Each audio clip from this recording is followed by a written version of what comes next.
আজকের পরিবেশনায় গল্প গ্যারেন্টি। এটা একটা ছোট গল্প, লেখা এবং পাঠে সঞ্জীব পাল। শুরু হচ্ছে গল্প গ্যারেন্টি। বেশ কিছুদিন আগের কথা, 2009 কি 10 হবে। ঢাকে কাঠি পড়ে গেছে চতুর্থীর দিন। ফ্যাক্টরিতে বোনাস দিয়ে লক্ষ্মী পুজো পর্যন্ত ছুটি ঘোষণা করে অতি প্রফুল্ল চিত্তে বাইক হাঁকিয়ে ছেইয়া ছেইয়া গাইতে গাইতে বাড়ি ফিরছি। শান্তি সংঘ ক্লাবের কাছে বেশ খানিকটা বৃষ্টির জল জমে আছে, খুব বেশি নয়, পায়ের পাতা ডোবা জল। বাঁকের মুখ, বাইকের স্পিড এমনিতেই একটু কম।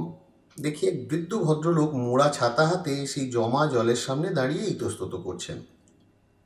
কি মনে হলো, আমি দাঁড়ালাম ওনার পাশে। উনি চোখ তুলে আমাকে দেখলেন, তারপর বললেন, জলটা একটু পার করে দেবে বাবা? আমি ফিক করে হেসে ফেলে বললুম, চাপুন। উনি চাপলেন। তারপর আমি জিজ্ঞেস করলাম, কোথায় যাবেন? উনি বললেন, কদমতলা। ওকে, পৌঁছে দিচ্ছি। না না বাবা, জলটা পার করে নামিয়ে দিও, তাহলেই হবে। কদমতলা কাছেই, একেবারে ওখানেই নামাবো। না না, তুমি আবার? আরে আমিও তো ওই পথেই যাবো, টেনশন নিচ্ছেন কেন? মেন রোডের মুখে দিনু লেনে ওনাকে নামিয়ে দিলাম। আশীর্বাদ করে বললেন, সফল হও বাবা, আজকাল এমনটা তো আর দেখাই যায় না। মিচকি হেসে আমি বলি, আসলে কি জানেন, আমি অযথা রিস্ক নিই না। উনি একটু অবাক। মানে মানে আর কি, ওপর ওপর কি আর সবটা বোঝা যায়? এই যে ধরুন আপনি যে আপনি, তার গ্যারেন্টি কি? হ্যাঁ, উনি তো রীতিমতো হাঁ। আমি আবার হেসে বলি, দেবী পক্ষ পড়ে গেছে তো। এই সময় কত কি ঘটে। কীরকম? এই ধরা যাক, নির্জন রাস্তায় এক অচেনা বৃদ্ধ এক যুবককে একটু জলটা পার করে দিতে বললেন, কিন্তু যুবকটি উপেক্ষা করে এগিয়ে গেল। সে মোড় ঘোরা পর্যন্ত বৃদ্ধটি তাকিয়ে রইলেন।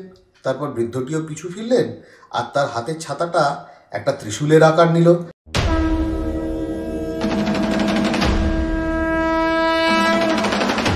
আর তিনিও আস্তে আস্তে বাতাসে মিলিয়ে গেলেন। ঠিক করে হেসে ফেলেন তিনি, তুমিও মানো নাকি এসব?